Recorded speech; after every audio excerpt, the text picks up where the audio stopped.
Hi friend, welcome back my channel. আমি অনুরাধা। আজকে তোমাদের সামনে আবারও একটা রেসিপি নিয়ে হাজির হয়েছি। আজ আমি বানাবো এগ ফ্রাইড রাইস।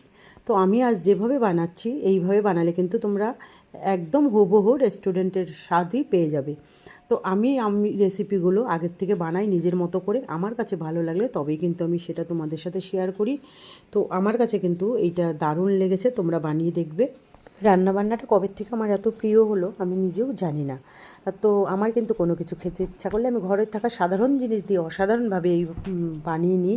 তো আমার কাছে ভীষণ ভালো লাগে। তোমাদের কেমন লাগে অবশ্যই জানাবে। সেই রকমই একটা রেসিপি তোমাদের সাথে শেয়ার করছি। আজ আমি বানাবো এগ ফ্রাইড রাইস। এর জন্য ঘরে একটু ফুলকপি ছিল, আলু ছিল, এগুলো কেটে নিয়েছি টুকরো টুকরো করে। আর নিয়েছি বড়ো সাইজের একটা পেঁয়াজ কুচি, কাঁচা লঙ্কা কুচি, গ্রেট করা আদা রসুন।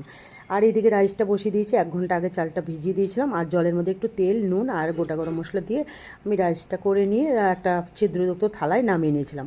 আর এদিকে কড়াইতে সাদা তেল দিয়ে আমি একটা দুটো ডিম ভুজিয়া করে তুলে রেখেছিলাম। আর ওই তেলে আমি দিয়ে আর একটু তেল দিয়ে ফোড়নে দিয়েছিলাম পেঁয়াজ কুচি, গ্রেট করা আদা রসুন, কাঁচা লঙ্কা কুচি দিয়ে আমি ভালো করে নেড়ে ছেড়ে এইবার ডিম ভুজিয়াটাও দিয়েছিলাম। আর এইবার দিয়ে দিয়েছিলাম রাইসটা, ভালো করে নেড়ে চেড়ে নিয়ে এতে দিয়েছিলাম পরিমাণ মতো সয়া সস আর চিলি সস, আর দিয়েছিলাম একটু চিনি। আর মিষ্টিটা তোমরা তোমাদের পছন্দ মতো দেবে। এইবার আমি নামানোর আগে ভালো করে নেড়ে চেড়ে এইবার আমি গোলমরিচ গুঁড়ো দিয়ে নামিয়ে নিয়েছিলাম। এটা কিন্তু বন্ধুরা খেতে ভীষণ টেস্টি হয়। আর আমার যখন কোনো কিছু খেতে ইচ্ছা করে আমি নিজেই বানিয়ে নিই, আমি অনলাইনে বা রেস্টুরেন্টে অর্ডার করি না। বন্ধুরা ক্ষমা করে দিও, আমার এখানে একটু ভুল হয়ে গেছিলো। আমি ওই পেঁয়াজ কুচি দেওয়ার পরে ওতে আমি ফুলকপি আলুটা আগের থেকে ভেজে রেখেছিলাম, সেটাও দিয়ে দিয়েছিলাম। ওটা একটু বলতে ভুলে গেছি, আমার ভয়েস